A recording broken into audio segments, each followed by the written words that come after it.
Hello, Biz Catalyst 360 and Northern Lights Publishing welcome you to RoundTable 360 with your host and moderator, Joseph Carabas. RoundTable 360 brings together people in the creative fields, dancers, thespians, poets, actors, musicians, authors, and others from across the globe in conversation about things that are relevant, irrelevant, serious, and fun. Today's topic is the wounds we carry, sex, gender, and the art of creation.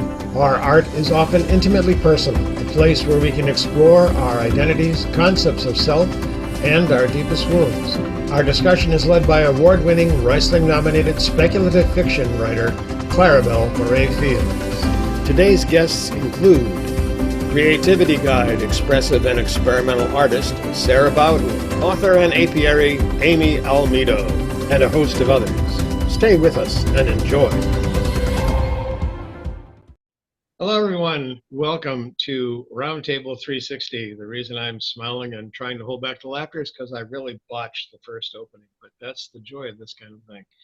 Clarabelle Moray Fields, an amazing, talented poet and author, publisher, and editor, is going to be leading our discussion today. So I'm turning it over to her. Clara, thank you, please. Yes, thank you, Joseph. I appreciate that introduction. So, welcome everybody. Thank you for joining us. I really appreciate everybody coming to this discussion today. And I'm really looking forward to hearing what everybody's thoughts are.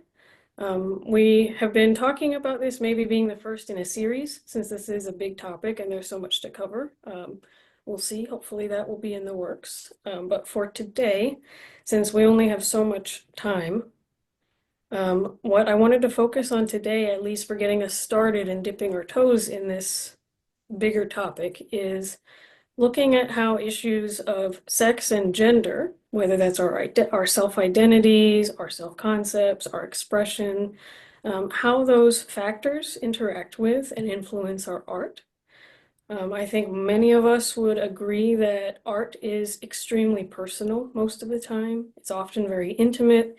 It's a place where we can explore ourselves, express ourselves, work through traumas, work through wounding that we might have picked up over the course of our lives, whether that's generational trauma, systemic sexism, generational sexism, wanting to express yourself outside of social norms and feeling like you're going to be judged for it, not feeling safe to present yourself in the world the way that you want to be seen. Art can often be quite a cathartic avenue for us to explore those issues within ourselves, fight back against judgment or systemic oppression if that's something that we're struggling with in our lives, feel at home, feel more at home, and feel more empowered within ourselves. So for today's discussion, I've got two broader questions that I wanted to use as goalposts, namely, how do issues of sex and gender show up in your art? How does it influence your art? And two, how has art allowed you to explore those issues, and how has it served as a place where you could work through wounding that you may have felt or may have dealt with in your life? And as one last thing, if you're comfortable with this, Sarah, I would love to start the discussion with you so we can have time to discuss the witch wounds and sister wounds that you brought up last time that I think really were resonating with a lot of us, but unfortunately we didn't have the time to really delve into them then. So I will stop waxing poetic, which is what I'm good at, and I'll turn that over to you if you're comfortable starting. Thank you. Yeah, I'm glad you've done this because I'm not feeling 100% today, and I'm not going to be able to sort of have the whole hour and a half here, I don't think. Obviously a lot later in the day for me here in the UK. So yeah, I mean, there's a lot of collective wounds that are, under the umbrella, let's say, of the creative wounds that we might carry. Two of which that have been things that I have explored within myself and my art over time, me being an artist, are the witch wounds and the sister wounds, which tend to affect women very greatly, but they do affect men as well because they are in our collective consciousness. They affect us all, just like different archetypes and so on. So the witch wound is really, in summary, um, there's a lot of history of witch hunts. Um, And if you are a creative, then you will identify, whether you're a man or a woman, you'll identify with the witch, the one that's on the outside of society, the one that's perhaps more sensitive to psychic feelings or creating, wanting to be near to nature and creating things from the natural world around them, tinctures, potions, that kind of stuff. And as creatives, we also live on the outside, usually on the edge of society. If we're full-time artists, we do not have a conventional lifestyle in the same way as other professions will uh, present themselves to us. And so because of the history of the witch being hunted and the history of the witch being the one on the outside, the one that lives in the woods on the edge of the village, the one that you go to for the wise words and information and so on. We can now still, even today, feel uncomfortable about showing up, being visible, being different, being someone who doesn't follow society's norms. That can be really scary, and it can make us artists, creatives, feel incredibly vulnerable, vulnerable to perhaps people attacking us, complaining about us, and also that vulnerability of rejection as well that shows up there too. The sister wound, on the other hand, is very much about women and the gatherings of women and how they have presented themselves in society, culture, pop culture, the Mean Girls. There's plenty of teenage films around that sort of mean girl persona, which doesn't help at all. And also it's very much about the witch wounds as well. You couldn't trust anyone around that time, if you were a little bit different, a little bit quirky, a little bit eccentric. There was a lot of fear around that. And then now with women's gatherings, a lot of women feel that wound very strongly, and a lot of our discourse, like I've just said, the Mean Girls films, and even you probably could even think of things that you've said before, that feed into that wound, feed into that way of looking at groups of women, or they're just gossiping over there, or, when my wife gets together with all of her friends, they're this, that, and the other. There's a lot of unfortunate language that we have around the sister wound that keeps perpetuating it. But actually, I hold sister circles that have an art relation to them. I do lots of work with the wild women archetype, and I find that when I get together with a load of women, it's really powerful, especially when we're creating. And that's what we need to focus on in order to change these stereotypes, that feed into that collective wound. I think that's quite a lot I've said there. So, I'm quite happy to let other people have some thoughts. Yeah, definitely. Thank you for those summaries, Sarah. I appreciate it. I was nodding along. I definitely resonate with a lot of what you're saying. I think it's unfortunate how often in society it seems women are pitted against each other. They are encouraged to see each other as enemies and to fight with each other rather than lifting each other up and joining together and having a kind of collective power. I think it makes society feel safer when people are divided and conquered so that they're not working together to be stronger. Does anybody have anything that they would like to jump in with after that?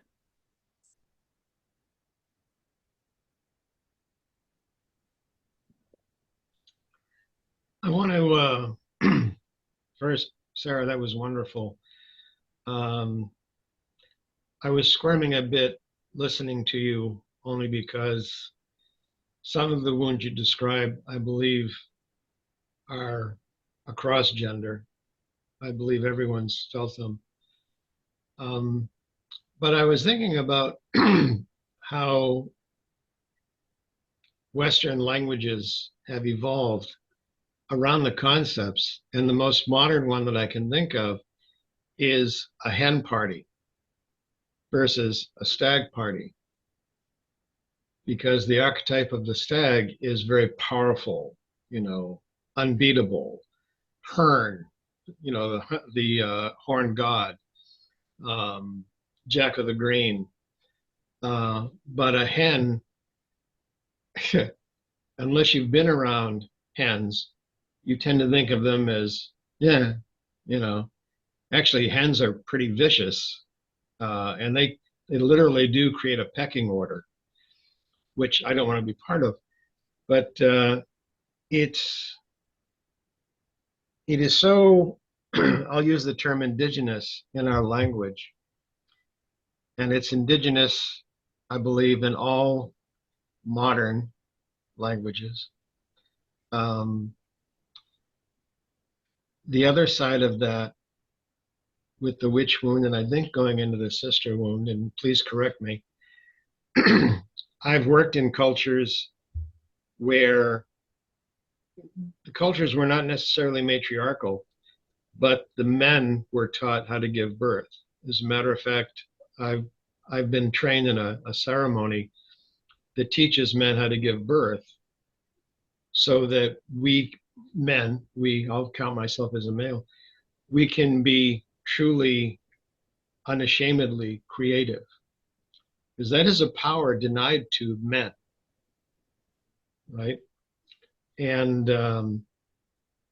that pure creation sense is something that a lot of men do not really have or know how to achieve.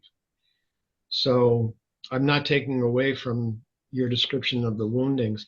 I'm merely recognizing that what you're describing has been culturally defined and refined, but it is not global. There are still cultures which create an ideal of woman's power and what she can give that is denied to the men. There are some stories, Western myth-based stories, where men fear women, not only because of the witchhood, but because they have that power. They can truly create. And what can be truly created, only they have the power to truly destroy.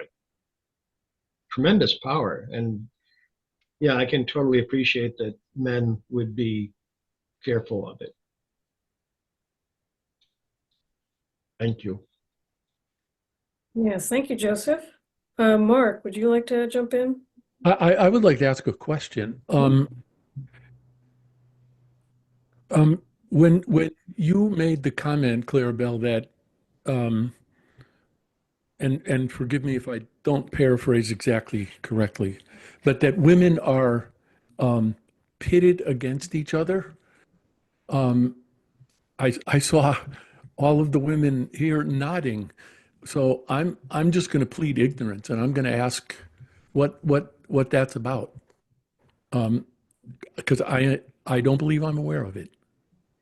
Yes, thank you for that question. I love seeing the collective response from all the women in the group. Yeah. See the energy rising in all of us. But yes, it starts young, and it seems to be quite a common experience for many of us who were raised female, raised as women in especially Western cultures, where we are taught to see other women as competition. often competition for men, competition for love, competition for opportunities. We're taught to view other women very critically, very judgmentally as she's a threat to me. She might be better than me, and I need to keep other women at bay. I need to fight them and bite their heads off so that I can get ahead. And I know for me, and then I'll turn it over to the rest of the group in a second because I don't want to monopolize the conversation. I know for me, I've had to go through a lot of inner work in my 20s and especially into my later 20s of unlearning seeing other women as enemies, as competition, as someone who might be better than me, and to see them as friends, as sisters, as allies that we could all be strengthened from. And I assume that all the other women in the group are going to have similar stories. Thank you, Clarabelle. Yeah, Donna, do you want to start? You're the first one on my screen, so I'll just go through the list. Okay, thank you. Mhm. What I was thinking is historically, women were pitted against each other because men had all the power. The only way women could get it would be to marry well and influence the man that way. But a more modern example of what I also was thinking about is a convention that I used to go to called Malice Domestic. And it refers to cozy mysteries largely written by women.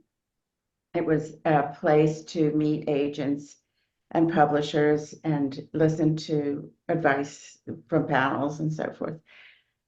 I usually described it as feeling like an overcrowded elevator. It was uncomfortable in a way only women can be uncomfortable with competing with each other for exactly what we wanted.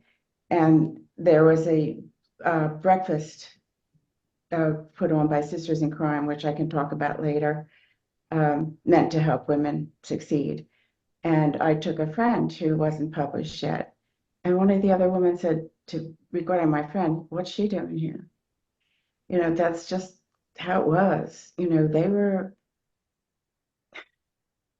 working their way up, I guess is the way to say it. Yeah, thank you, Donna. Anne?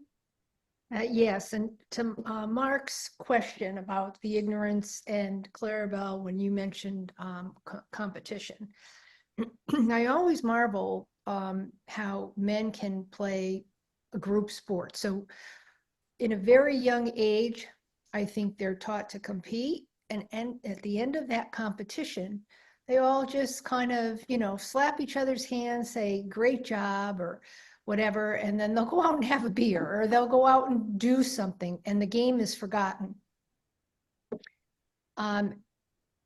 As children, maybe especially, my generation, it was almost the competition the game doesn't stop.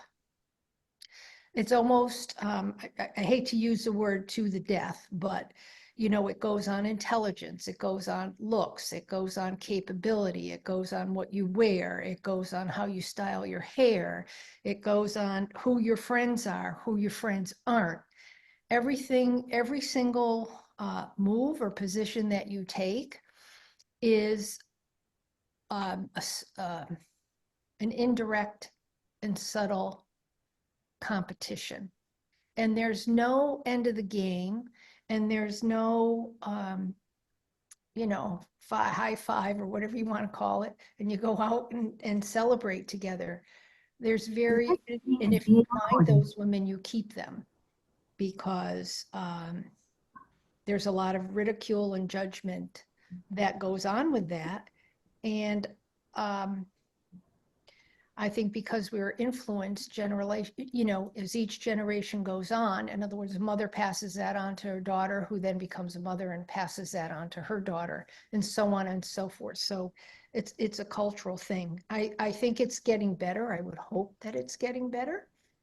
But yes, it does influence your ability to be yourself, because you're constantly under the microscope of judgment. No, definitely. Yeah, it starts when girls are so young.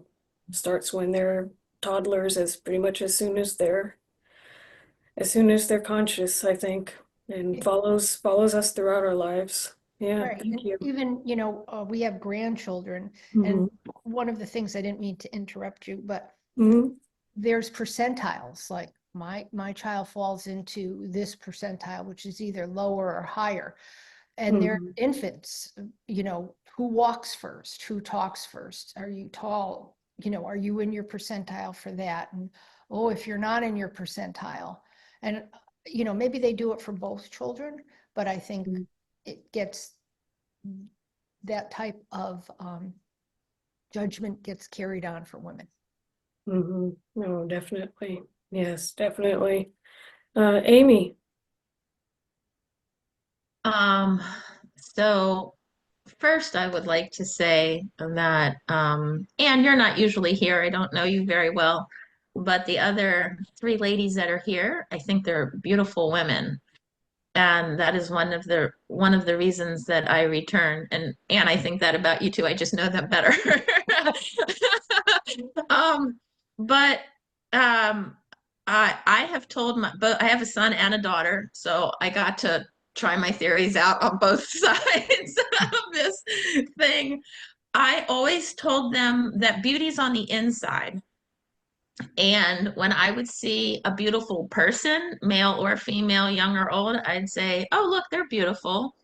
Oh, and I would point it out.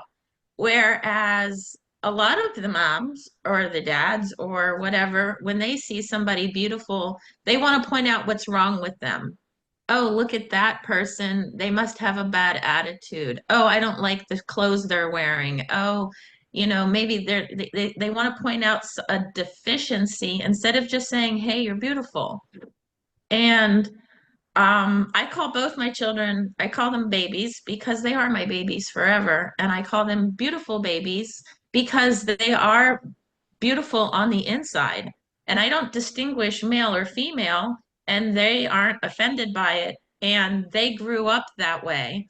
And it wasn't until they entered probably pre-K or kindergarten when their teachers were shutting them down for acknowledging not having a difference between genders and not having a difference between colors.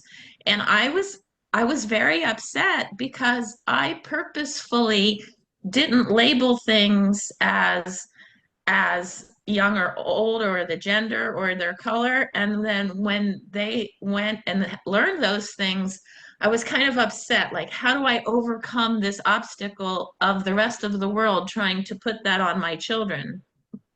And and it was continuous. And the reason that I did that is because I always did, like you said, I had to do a lot of work within myself because I was never normal. Like I'm very tall.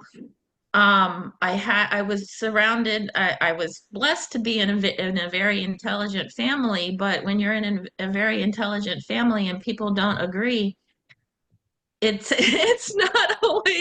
it's not always like a fun thing to do. And so it's finding people that you have these things in common with, which is why I called out you three ladies, and which is what I told my daughter when she was going into middle school. And she was like, everybody's going to be my best friend. All these girls, we're going to get along. We're going to play. We're going to have sleepovers. And I said, honey, I got to break it to you. And she said, what? And I said, teenage girls are the meanest humans on earth. And she's like, no, mommy, no. And within every day for weeks, she came home crying. Why are they mean to me? And that's so sad to have to deal with somebody who like wants to go live their life and has all these great and glorious beautiful things in her mind to have them squashed. And I told her, when you find women that you like, when you find women that you love, bring them closer, don't let them go, be friends with them forever. And I have done that. I have female friends that I've had for a lifetime and that I have made sense, and I don't let them go. Whatever the miles are, or the space in between us, they are my friends. Yes. Well, thank you for that, Amy. Sarah. Felt like my mum there, sort of like, oh, where's the mute button? Um, yeah, I just wanted to come back to what Anne was talking about because, when you were talking and then Anne was responding, it reminded me of when my children were growing up and all that sort of, oh, my baby's not sleeping through the night and that baby is, and, I must be doing something wrong. And it just occurred to me that I think there's this is just a thought that came. I believe I think that this real judgment that comes within this sort of, us as women is because we're taught not to love ourselves. If we were taught to love ourselves really deeply and wholeheartedly, and I think that is changing because we're understanding this much more as years go by, that this whole sort of element of self-love and real deep self-love, men and women, by the way. This isn't just about women. I'm just talking about it because we've identified a lot of judgment within the female circle, especially as mothers.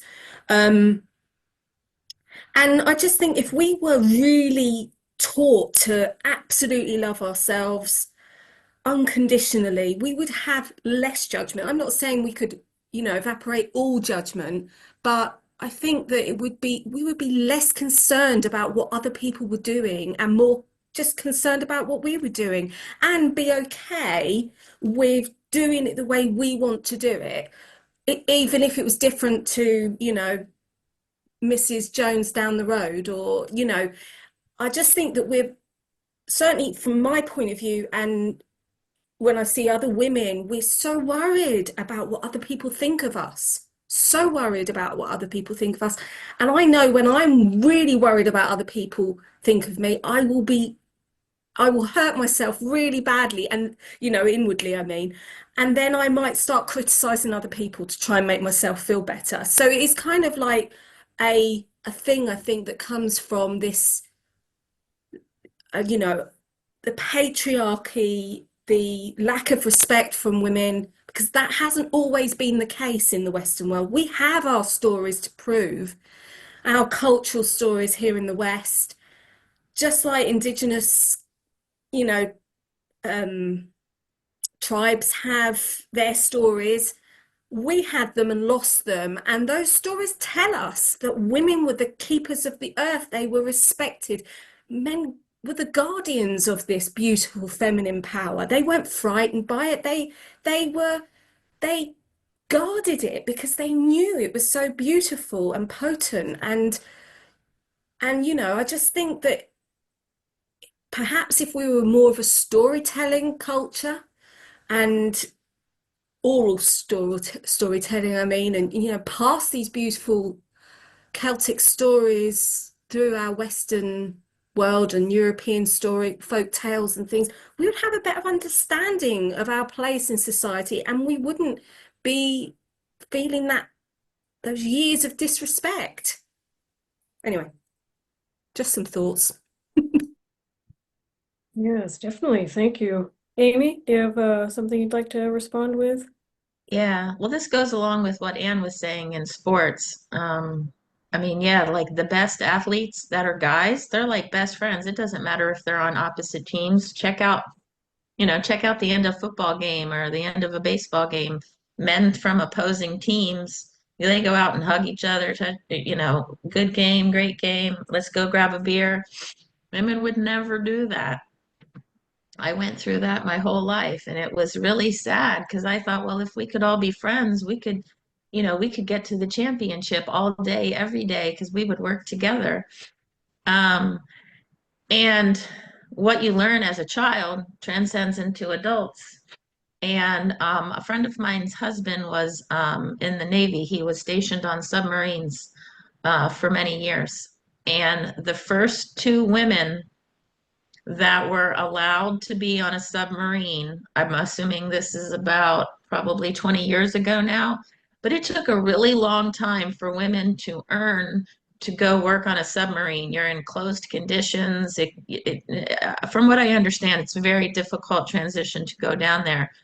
Those two women tore each other apart all day, every day. And my biggest question was, well, why? I was like, if those two women were and this is in the Naval Academy in Annapolis, which is like the best of the best, and those two women hated each other. And I thought, if you two made it there, you should be best friends. You should be cheering each other on. You should work together, and you should show the Navy and the submarines, or whatever you call the people that go on submarines, like this is the way we do it. But you just showed them that you two can't get along.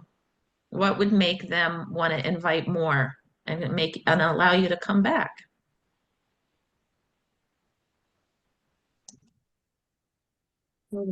Yeah, whenever I see people really tearing into each other like that, it makes me ask a lot of questions about what is going on, because usually those surface disagreements are a cover for something that's a lot deeper that people need to work through, I would bet. Yeah. Joseph?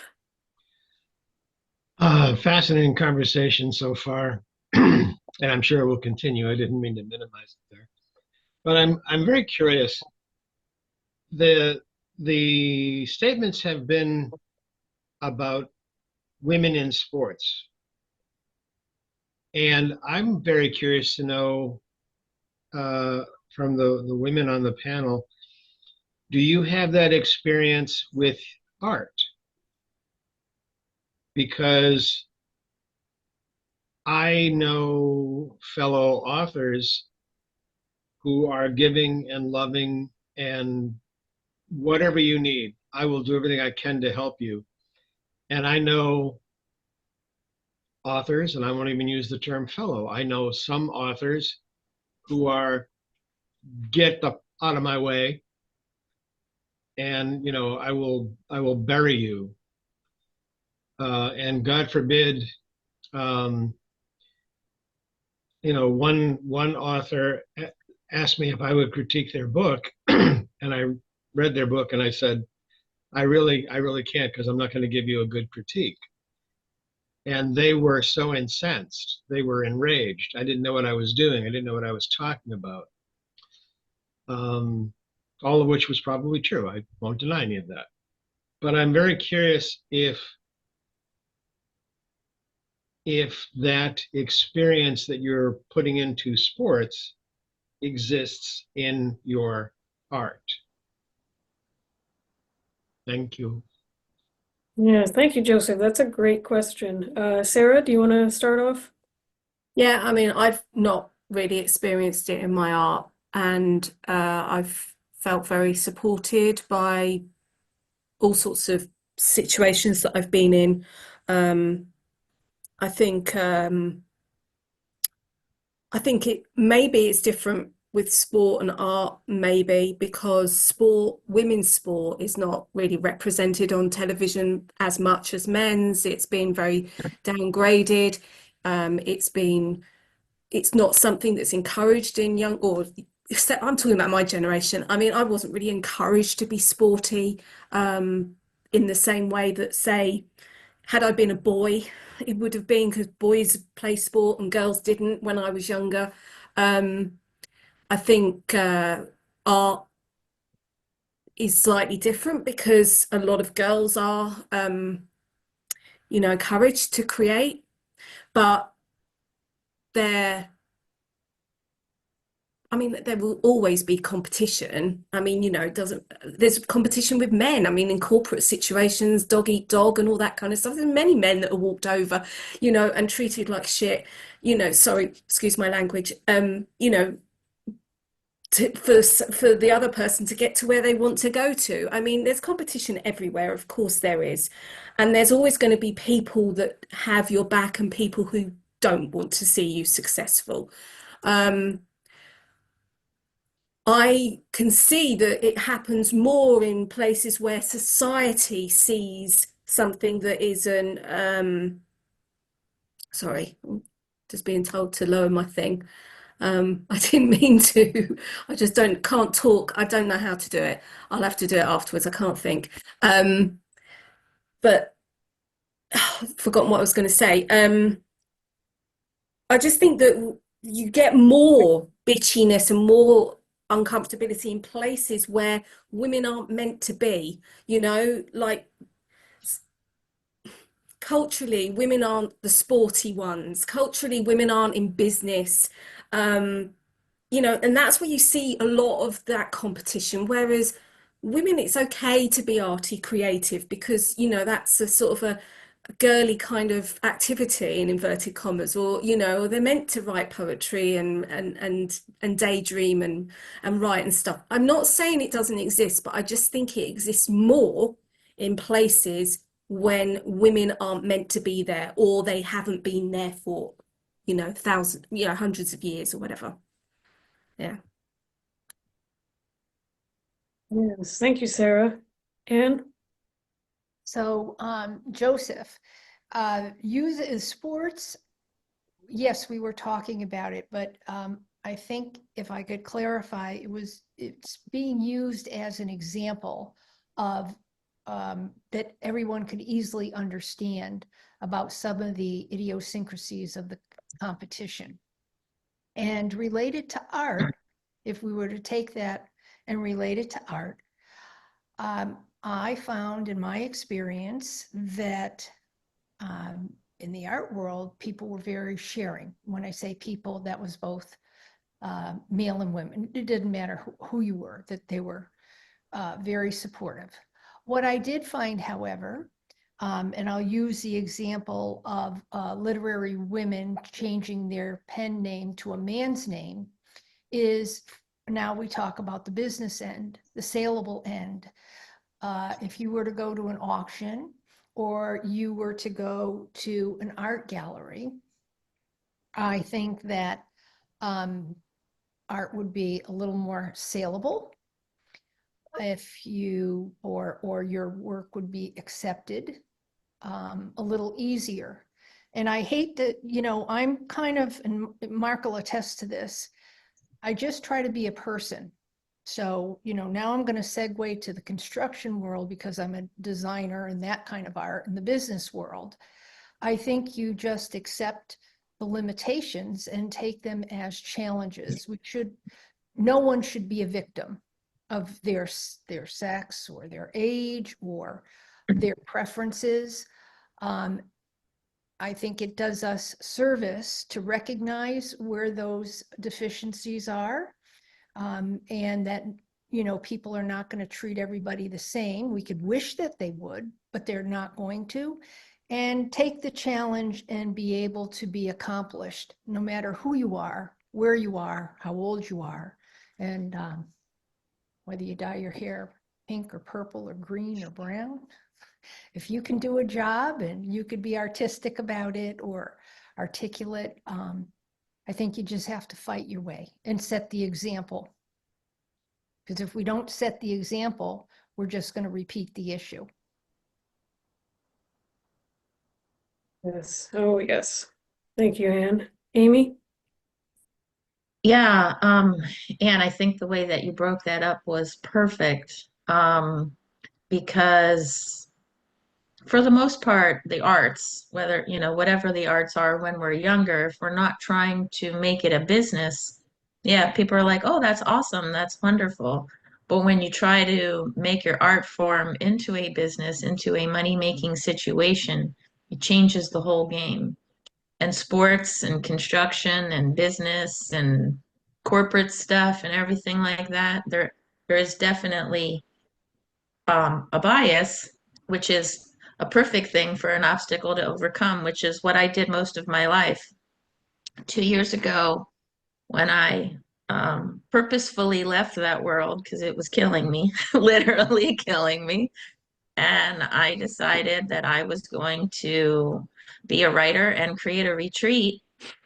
I would say the majority of men who I came across in conjunction with the business of my book, most of them were very supportive, or if they weren't supportive, it was like well, okay, thank you and good luck, if they didn't agree with me or understand my way of thinking.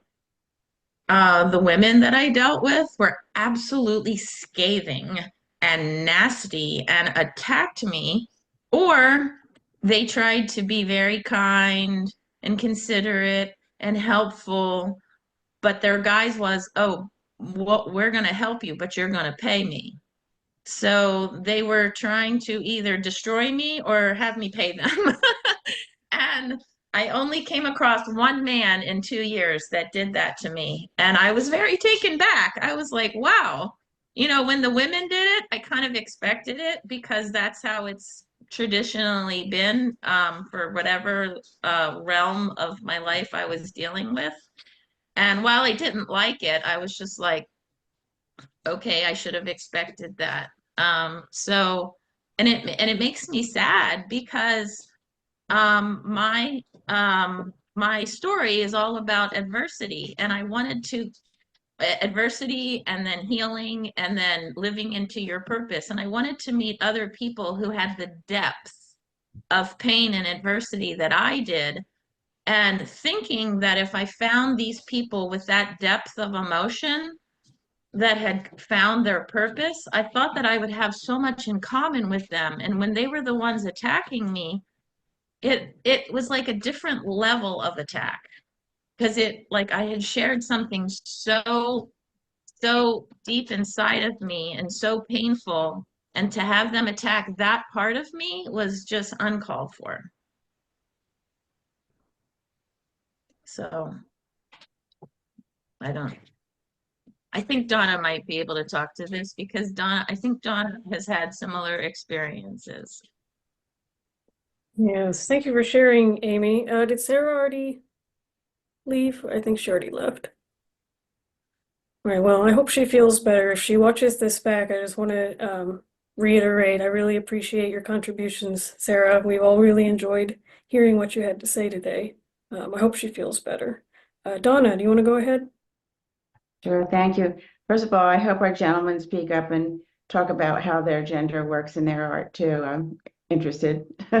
But first, I want to tell you my experience, which I think Anne might be happy to hear. I started publishing in the 80s, and at that time, women were not being reviewed as often as men in newspapers. Our advances were not as high. We were not considered for awards as often. And a woman named Sarah Paretsky, who is a mystery author and a lawyer, started an organization called Sisters in Crime. It is a national, if not international, organization to help female mystery authors get equity. And we have women in cities around the country monitoring the newspapers to tell them, by the way, you're not reviewing women as often as men, and this is your statistics. We approach the Mystery Writers of America to tell them that they are not considering women for the Edgar Awards nearly as often as men. And all of this has really evolved from the 80s to now. The organization is very established and productive and supportive and successful.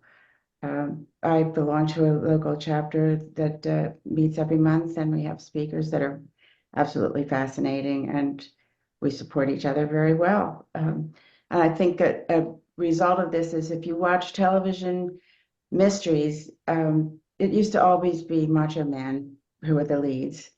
And now you'll find a great number of women who are the head of the department. They're not macho, but they're smart and clever and admirable. And there's, what I consider a very fair representation now in movies and television shows. So thanks for giving me the chance to report something good. And I hope to hear from you gentlemen now. Yes, thank you, Donna. I hope things continue to improve, hopefully. I know we're better off than we were, say, 10 years ago, 20, 40 years ago. So hopefully things keep improving. Joseph?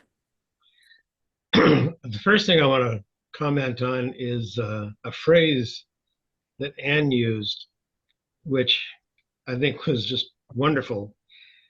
A victim of their sex. And I believe I understood the meaning of it, but having the background that I do, victimhood has a very significant and elevated meaning to me. So that tying those two concepts together was, whoa, wait a second. Oh my God. And of course, because I tend to, be constructing dialogues in my head a lot of the time, I was trying to create imagery around this that people would be discussing. So wait for it in the next novel. And thank you. One of the things that happened, though, in the conversation with Anne's comment and then going into Amy's comment, and I believe Sarah touched on this a bit too,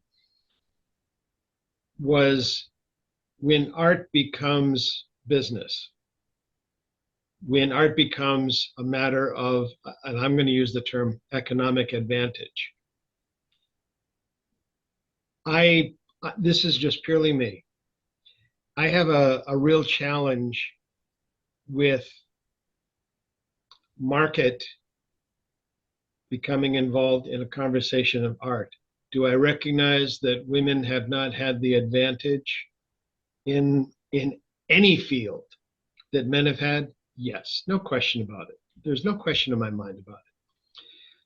I also recognize that a publisher, a magazine editor-in-chief, their great concern is making money.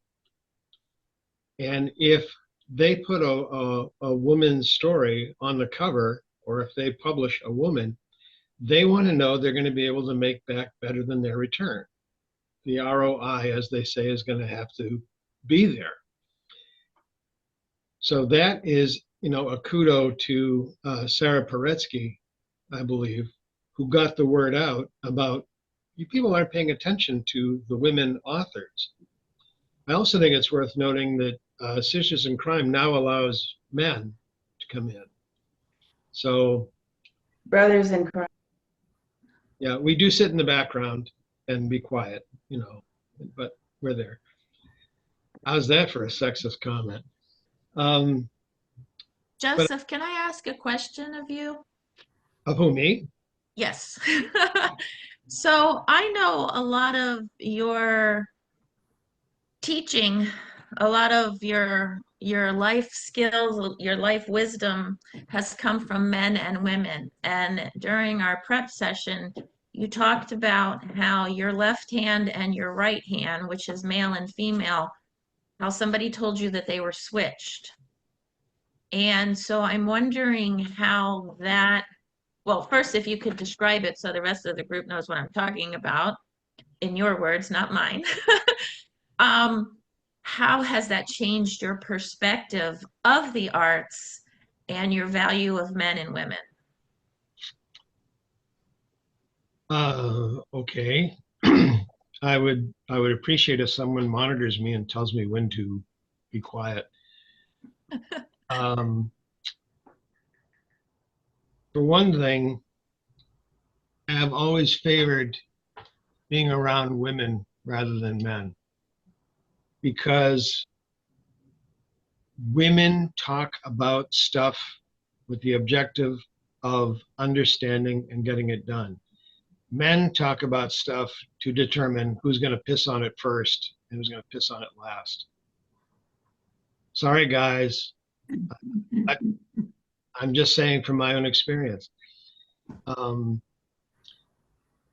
I was growing up, my father's mother, my paternal grandmother, that family had 13 siblings. And Sundays, we would gather around in grandma's kitchen. And the conversations, it was required, if you wanted to take part in these conversations, you had to be fluent in 2 or 3 different languages and be able to go back and forth. You had to give a comment over here and then give a comment over there. And my father and my uncles got, oh God, did they get so fucking pissed off at me that I would respond to the women before I responded to the men. Why are you doing it? And I would say, because they're interesting. I don't give a rat's ass the size of the tire, but they're talking about, you know, what happened when and who was there and who played a part. You know, if you guys talked about that in the garage, I would be there listening to you. But you don't. They interest me and you don't. Now, the after effect of this was that a lot of my family assumed I would never date a woman or be with women. But you know, that's their prejudices. Studying with different cultures all over the world, this was not specific to any one culture. I heard this repeatedly. My male and female energies are switched. Traditionally, in most cultures, the male energy is carried on the right, female energy is carried on the left. My energies are switched. I am what's considered a contrary in most cultures. My female energy is on my right, my male energy is on my left. And if you are familiar with Plains Native American culture, that means I carry a lot of crow medicine. I see both sides, literally, which has traditionally been true because I will hear people discuss things or argue things. And, you know, okay, but let's find the point where we both can agree and go from there. Let's find out where there is mutual harmony and acceptance. And the way this was really manifested was way back before, well, I don't even know if you can still get abortions, but way back, I would drive women to New York City from various New England states so they could take care of things. And I got caught in the middle of two sides on that. And it wasn't until I got them both to say, what we are really concerned about is unwanted children. That's the core. That's what we're both looking at, unwanted children.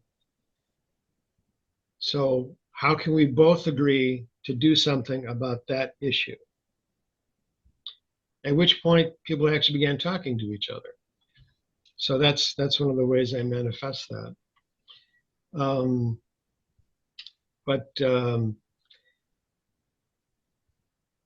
You know, in my work, in my writing, I am told, please feel free to disagree with me, those of you who have read my stuff, I'm told I have amazing female characters, very powerful female characters, very believable female characters. My female characters are not stereotypes. They're not, I apologize for this, they're not boobs who are there to be literally, you know, on arm candy. They actually have brains. As a matter of fact, in one of my most sexual, if you will, novels, the female lead, if you will, she is very dominant, not dominating, but she's very dominant. She speaks her mind and people pay attention. And the male lead learns a great deal from her because that's the way it is in life. There's a novel in progress. Do you want me to stop? Am I going on too long? No, I actually think this is great. I'm fine But if everybody else is. about the crow medicine, though, how many people do you think actually share this crow medicine with you? And would they be able to open up more opportunities if they allowed people to share in this medicine? I'm sure they would.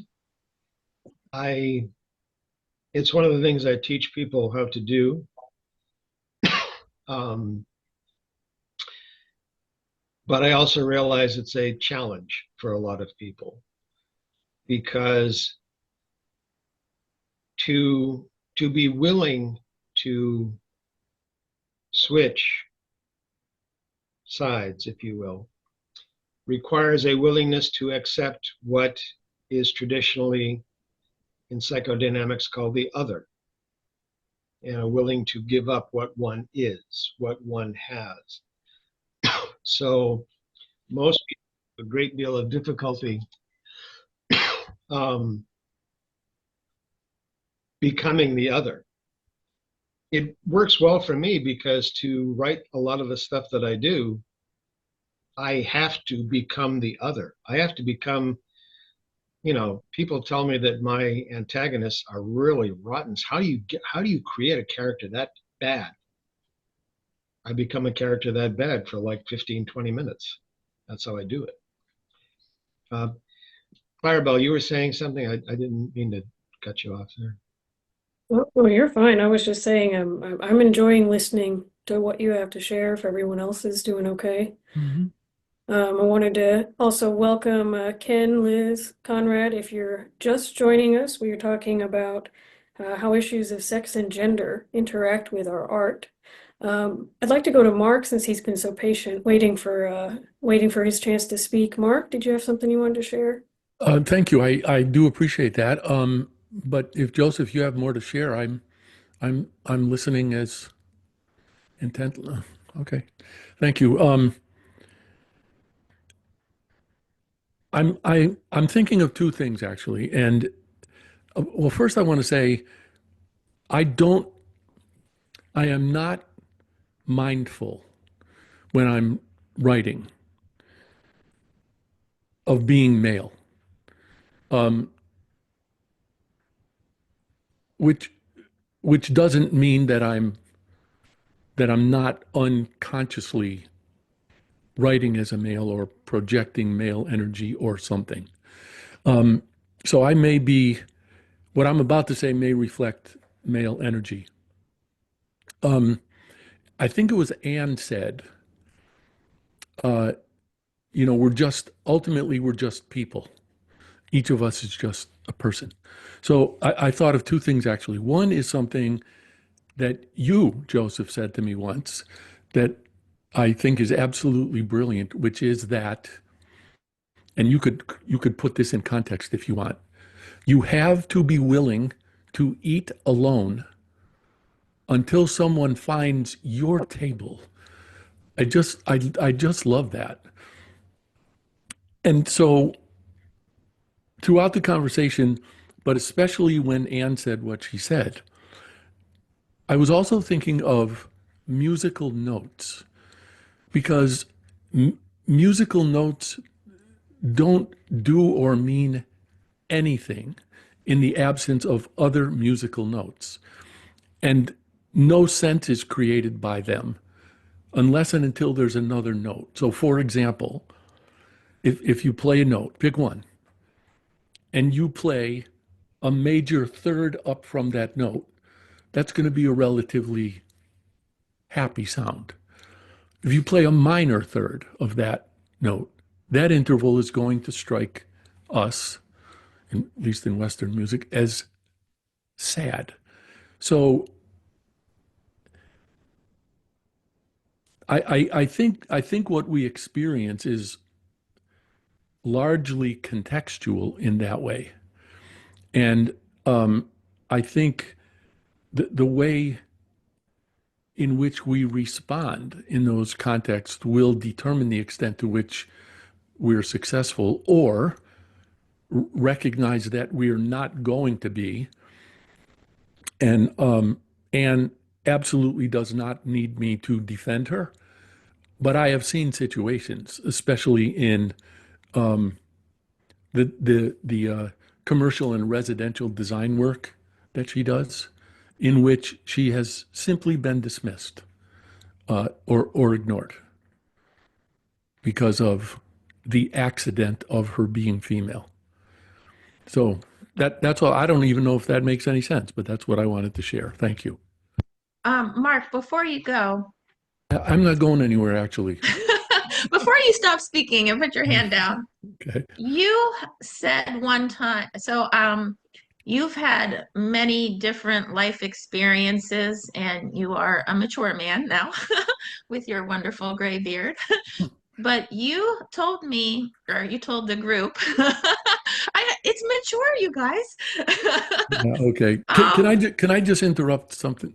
Okay. I went to my hometown at one point, after I started to look like this, for a wake. And someone that I hadn't seen for years at the wake came up to me and said, "Oh, Mark, you look so..." And then she caught herself and she said, "Distinguished." I said, "Well, nice save." Oh, I'm sorry. Go ahead. No, that's okay. So, from my interpretation of many of your life experiences, you lived sort of in a state of um, being uncomfortable in your some of your relationships.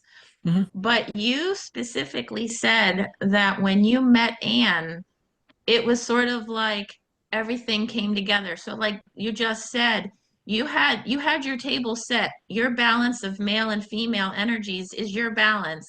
And when Anne came to your table, your balance complemented her balance, and you two have a have a mutual understanding of each one of your energies. And by seeing Anne on this call and seeing you on this call, you two, in my mind, perfectly complement each other. And so, with that being said, when you said, Joseph said so if Anne came to your table, then that means your table is as it should be. You know, you guys can eat together, you can drink together, you can toast together because your energy, male and female energies, complement each other. Because I don't think Anne takes too much crap.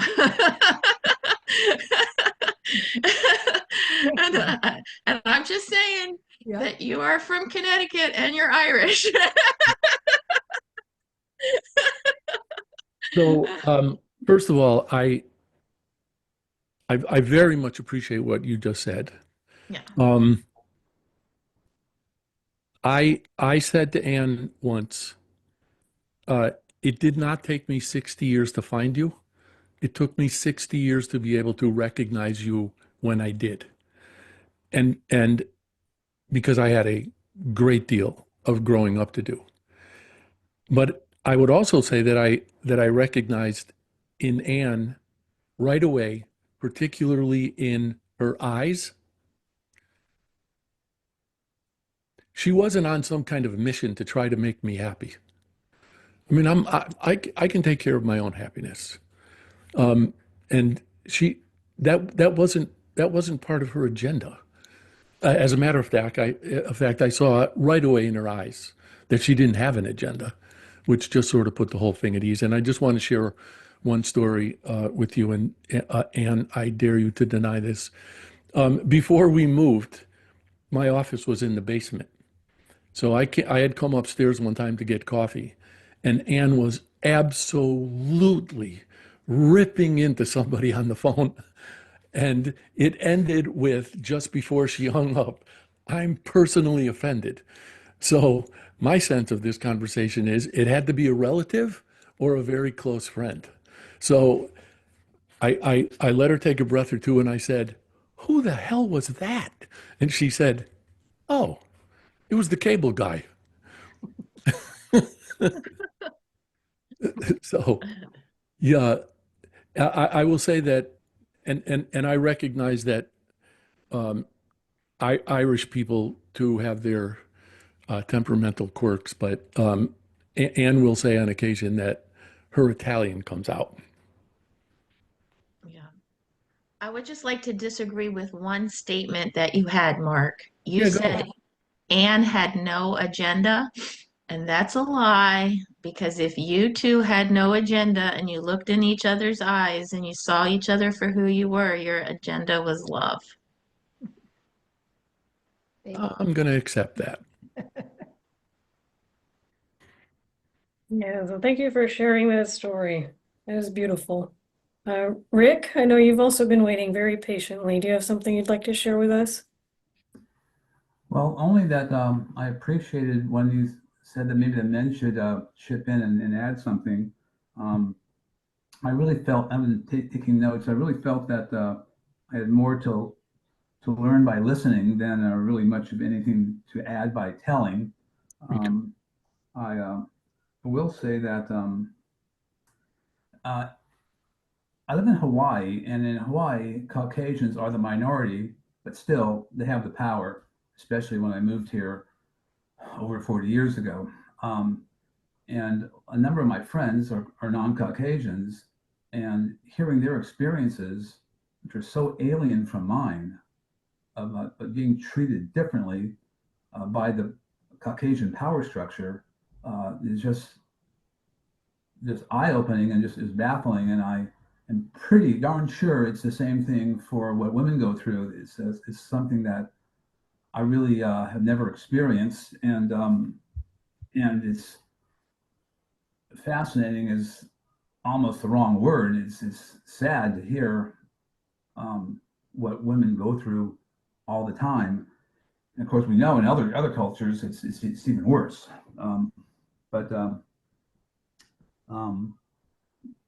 it's been obvious to me that men can be really shallow, and they place lots of value in women by how pretty they look.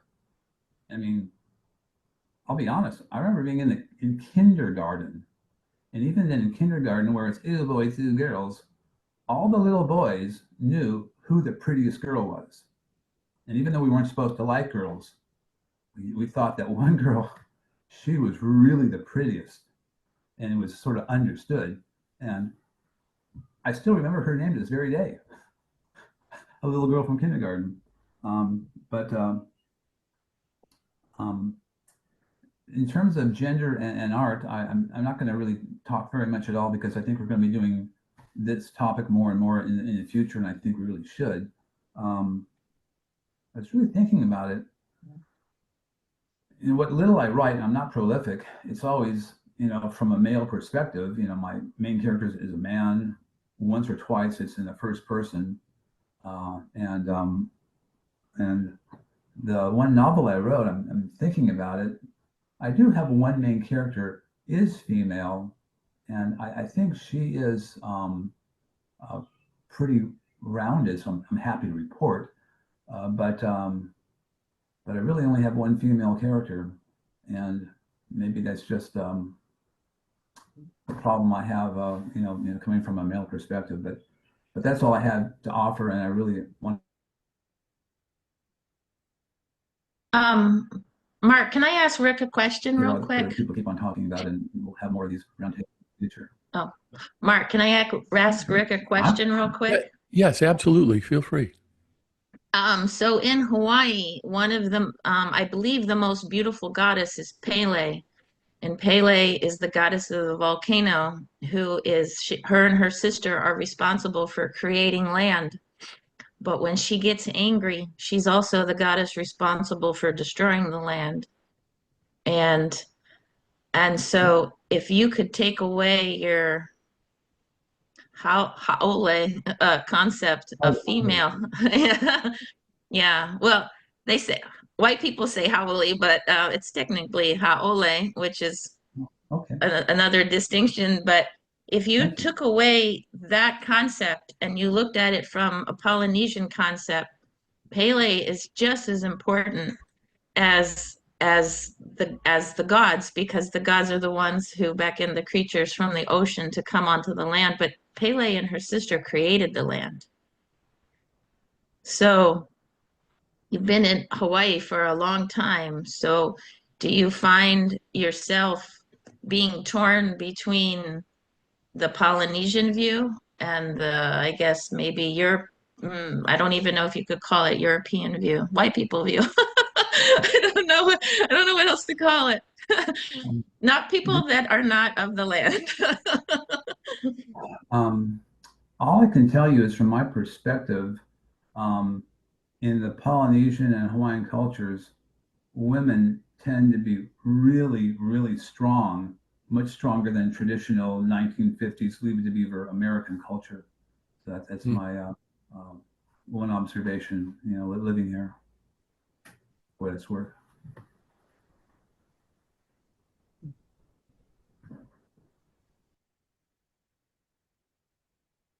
Thank you, Rick. Mark, you have something else you want to add? Yeah, thank you. And yes, because Rick just reminded me of this. I saw an interview with Dustin Hoffman once, in which he literally cried. I don't mean like he had tears in his eyes. I mean he was crying because he said that when they were getting ready to make the movie Tootsie and they wanted to test the effectiveness of the makeup, he walked the streets in New York City in costume and makeup as Tootsie. And the way he was treated made him realize, this is the way he characterized it, how shabbily he had treated women in his life whom he didn't find attractive. And having that experience got him profoundly. So thank you for reminding me of that, Rick.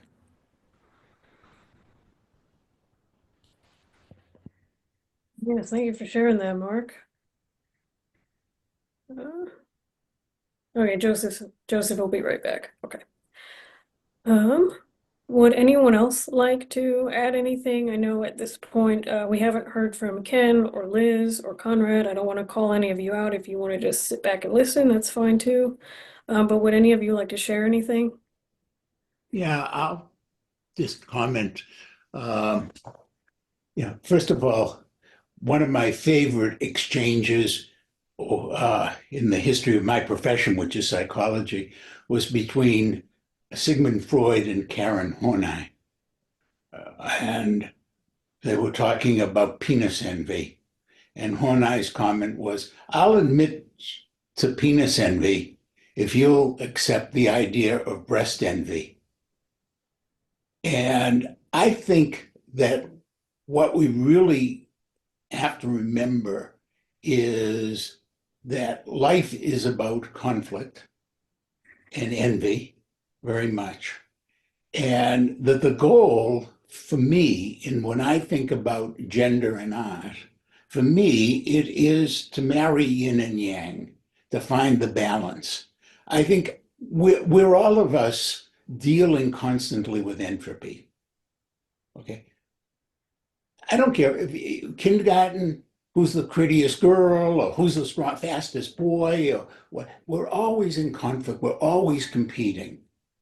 We're always creating entropy as a result. And art is a human endeavor to bring meaning and integration to that entropy. Boy, that's pretty wildly philosophical. And I just really started thinking about it as I was listening here today, that's what art for me is. So it isn't about whether I create a truly feminine character or a truly masculine character. It's at the end, is the balance. And what is the form of that balance? And is balance achievable? And I have to admit, in my heart of hearts, that most of the time I do not see balance as achievable. I'm one of those people who looks at art and says, oh, God, it's still going to get bad. And you talked about Dustin Hoffman crying. I can remember the first time that I ever saw the painting Guernica in New York. That was back when it was at the Museum of Art in New York. And standing there, looking at this painting, tears just streaming out of my eyes, barely able to breathe.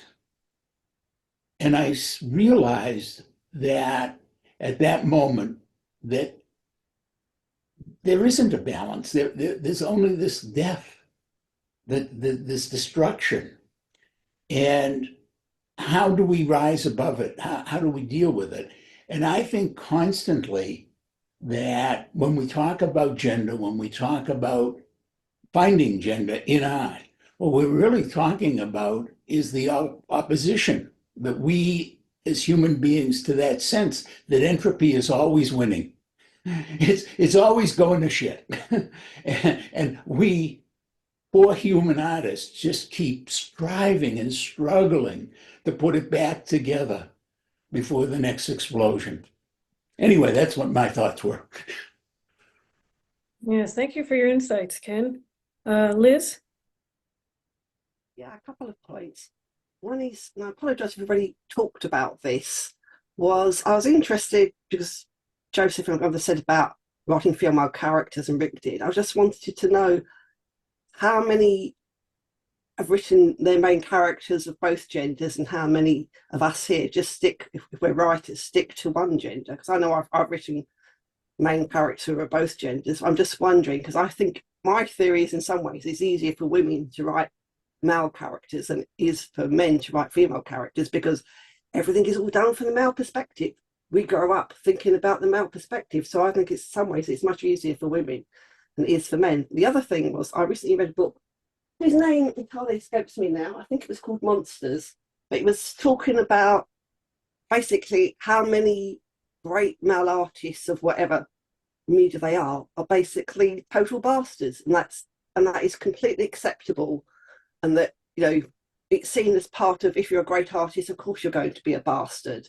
And it was talking about our reaction to people like that, like Roman Polanski, for example, just to give one example, and that it's, can you separate the art from the artist when you know the things that the artists have done, which I think is an interesting point to bring to this, because the author was actually trying to think of some women who'd been equally evil. And the worst, well, it depends if you think it's as bad, was that there are some women artists who left their children behind, who she considered bad, for example, like Doris Lessing.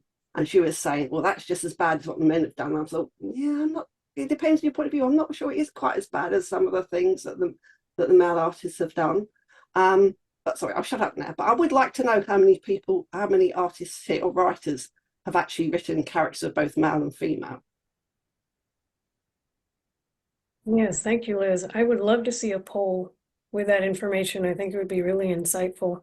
I know Anne has her hand up and Joseph has his hand up, but would anybody like to answer that really quickly? Yeah, I like to write in both, but also with your other comment, Liz, about the truly maybe bad female artists. There's a lady, I cannot remember her name right now, which this shows to the sexism we're kind of talking about. But Mayakovsky, the Russian poet, he had a lover who went on to I think she went on to be part of the Stalinistic kind of regime. So she does have some kind of negative connotations of helping the bad propaganda within communist Russia or communist Soviet Union. So there's one, but not a truly, like, she didn't do terrible things to people that we know of other than support of something not so great. Thank you. Mao's second wife, I believe, was a fairly well-known poet, and she was a bitch among bitches. I mean, she was very happily cutting people's heads off. Do these male and female characters, is it part of the people trying to reconcile their emotions and it's like a huge cathartic release? Like if you have intense emotions towards males or females and then you can get that depth and put it on paper, does it make them feel better or does it exacerbate what they're thinking? Interesting. I'm going to talk for a minute, Amy, because I think I'm going to answer your question. I'm going to elaborate on Ken's. And it went to where Ken said, where two energies meet, and that people do look for conflict. So whether they find it in a story or if they find it in a piece of art, it brings the question, as Ken said, how do we deal with that destruction? Are we looking for destruction or are we looking for balance? And I think that in art and in writing, in real life, I think we do look for that. One of the things to get back to with Marx and maybe my my sticking up for myself, because I've been challenged and challenged many times, I try to look at things in as energy, which circles me back to Ken. So if I look at you, or I look at Joseph, or I look at Mark, the way I can sort of level the plane is everybody, radiates energy. Could be good energy, it could be bad, it could be loving, it could be compassionate, it could be hostile. But it sort of levels the playing field for me. So I kind of look at everything as a matter of energy and how we deal with that energy. And hopefully that takes some of the sexism, it takes some of the prejudice out. And we look at things and people evenly, if that makes sense. I don't know if it even makes sense, but yeah, I mean, Mark, when I was, in conflicts, I had to look at it that way, or else I just would have gotten violently angry. Especially in a male dominant, in a business world. I understand. Or I would have been a victim, to go back to what Joseph said. Yep. I tell a story, it's just almost a little too graphic. And I'd sort of have to use a swear word, but, I was a token minority because of my sex, and, the company would have gotten in trouble had I not been asked to sit on this C-suite advisory committee. So, it wasn't for my intelligence, it was to save their ass from being sued. But little did they realize that I had some important things to say. And if I went into that room and looked at everybody as men, I would have been scared shit. But I had to look at it as just energy. Take their skin off, take their hair off, take their voice out. Not deep, not high, not long, not short. There's just input, energy.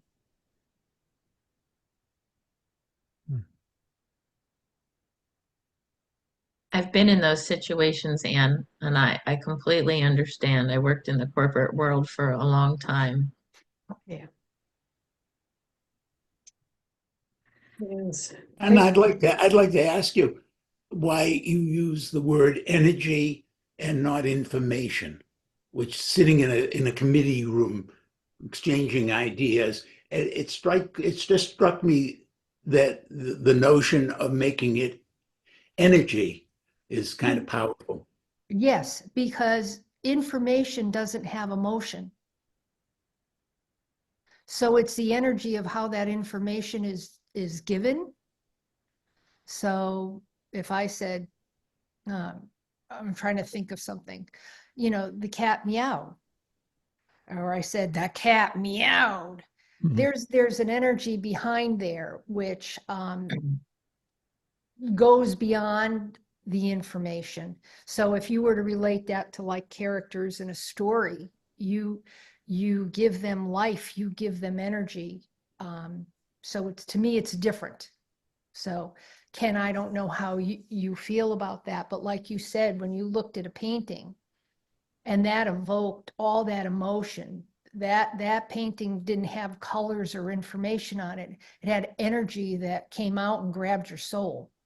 Oh, absolutely. But I'm wondering, now my next follow-up question to you would be, then the composition of male and female in that room, the numbers and composition, wouldn't that have changed the energy, the emotion? And that's what I was trying to get at is, Okay. And yes, it did change the emotion, but I couldn't, the way I handled my emotion, I could have gone and felt inferior. I could have used the victim card. I could have been silent and meek.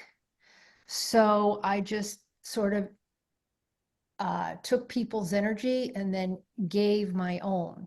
I sort of sound like I'm contradicting myself, but it was the only way that I could feel equal.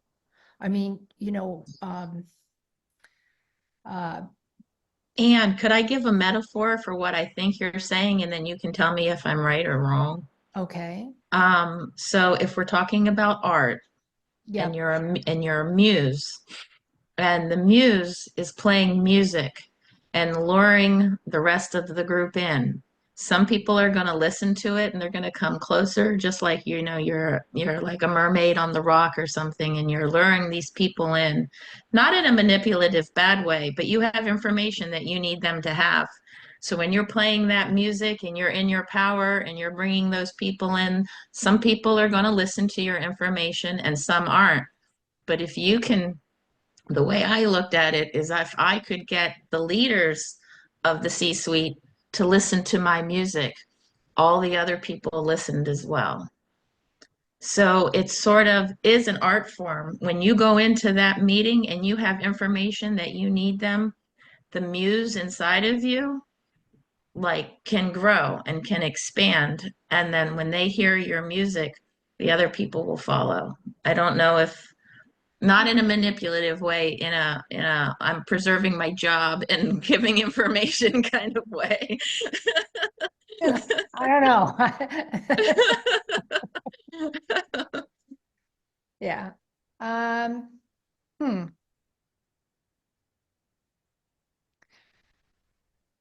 You know what, Amy, in this particular case, and that might work in other, I think if your muse is that you're true to yourself and Yeah. that you let your energy out, and if you are that way, then right, we talked about in the past of this, where they're going to attract certain people or you're not. I think the energy that I had to forget is to how do I want to say? I like equal the playing field, because then it doesn't matter if you're a male or a female. It doesn't matter.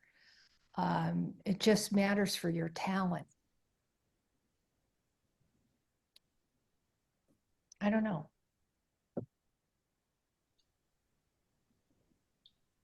I don't know. Ken, what do you think? I will put you on the spot. I'm curious of what Joseph wants to say. He's been sitting there very patiently. Yes, Joseph, please go ahead. Well, thank you. I want to be sensitive to the fact that we're coming up on time. Another fascinating phrase. When are we not coming up on time? Anyway, happy to continue having the conversation. I want to be sensitive to anyone who has to leave.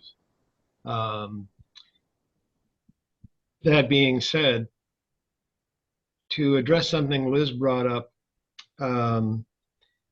women traditionally will have a much easier time writing a male character than men will have writing a female character, because subjugated populations must, in order to survive, be hyper aware of their subjugators. Mm. You know, when you really want to understand colonization, empire building, go find out what the people who were colonized think. You know, the Amarin stories about first meeting whites in the first 150 years, granted a lot of it's oral tradition, granted a lot of it has changed over time. Same thing, you talk with Kichi Mayans, and wow, I didn't realize the Spanish were like that. Holy fuck. You know, God, if you ever want to be tortured mentally, talk to some Australian Aboriginal people, the Wakika people up on the coast, who first met Cook and his kind. But their observations of what the dominant, what was, you know, the Maori people, they were amazing, because after the first 5 or 6 years of encountering Europeans, they got together as a group and said, we're not going to be able to beat them. We can't beat muskets. We're going to have to learn to be like them. And they did. They did, to the point where they're now pretty much a powerful force in New Zealand culture. They were not, but they came back because they learned how to be Western but not giving up their indigenous ways, which I think is amazing. So women will write very realistic and believable male characters because they've had to observe in order to survive. They've had to learn the nuances of male behavior. Men have not traditionally learned the nuances of male behavior. So that for that. And I do want to be sensitive to everybody's time constraints. If you'd like to keep the conversation going, fine. If people need to take off, fine. Can I get an amen or a no or whatever? What shall we do, folks? I have I'm to gonna- check out, unfortunately. Yeah, and I'm going to have to go too. Me too. Oh, fine. Okay. Be that way. Well, I have one question before we go. Since Clarabelle is the one that initiated this conversation and did the write-up, Clarabelle, did this conversation meet your expectations, change your expectations, Good or question. give you something new to go on for the next generation of people that you're going to help educate? Yes, definitely. Thank you for that question, Amy. I appreciate that. I think my main takeaway is I'm just kind of sitting here taking it all in, thinking, wow, we still have a lot of work to do. We still have a lot of work to do, and I feel like we are just starting to scrape the surface of how deep these issues go and how they permeate every aspect of our lives and our society. But I'm encouraged to see that people are talking about it. We're talking about it, we're thinking about it, and that's how we get things rolling to hopefully make things better as the generations go forward. The more that we're able to articulate these things, and instead of carrying the wounds inside ourselves, hopefully by bringing them to the surface, we can start to heal some of them. Amen. But, thank you all again for coming. I really appreciate all of your thoughts, your contributions. I always walk away from these meetings with a lot to think about. Mhm. And I hope that we can have similar discussions again. If we can turn this into a multi-part thing, I think that'd be great. There's clearly a lot to talk about. There's a lot of thoughts and emotions and history that are worth sharing. So I look forward to next time. Thank you very much, Yeah, Clarabelle. thank you. Paul. I want to put in a closing comment because, in my opinion, from the beginning to the end, this has been an undercurrent, but the phrase was only used in perhaps the last 15 minutes. And that phrase, that word was emotion. That now it's not just information, there's emotion attached to it. The emotional biases we bring to things, unrecognized energies. As an author, one of the tools I have in my kit is a recognition that emotion is energy in motion.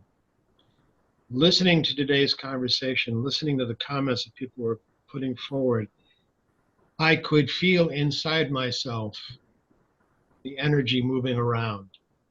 I could feel inside myself emotions that, quite honestly, I didn't want to have about some subjects. That I thought, oh, I've already nicely compartmentalized that. Perhaps that's because I am a red-blooded American male, as they say, of Italian Roman Catholic ancestry and therefore prejudiced beyond belief. So thank you all again. We are going to continue this conversation. Next time out, we're talking about art and space, and it's going to be led by the wonderful Anne. Please nod and say yes, Anne. Yes. But I will say, I'd be happy to prolong it a month if you felt as though you didn't want to, pardon the pun, lose the energy or the momentum of this conversation. So I will offer that on the table and I'll leave it up to you.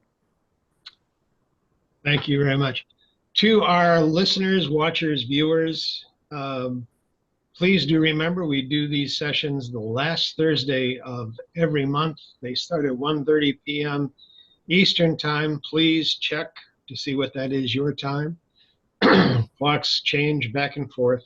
You can never tell. Any other final comments, folks, before we close? This is your chance. Just a thank you. Thank you. Yeah, thank you, everyone. I really appreciate your time today. Mm-hmm. Take care. Bye-bye, all. Have a good one. Bye, Bye. everyone. Thank you for watching Roundtable 360, where creatives from diverse fields and across the globe gather to discuss what's relevant, irrelevant, serious, and fun. Roundtable 360 is brought to you by Biz Catalyst 360 and Northern Lights Publishing. Our shows are taped the last Thursday of every month at 7:30 a.m. Hawaiian time, 10:30 a.m. Pacific time, 1:30 p.m. Eastern time, 6:30 p.m. London time, 19 hours 30 minutes Central European Standard Time, and whatever time that converts to, wherever you are. Please join us at http://nlb.pub/roundtable. That address is on your screen. See you next time, and until then, stay well and safe.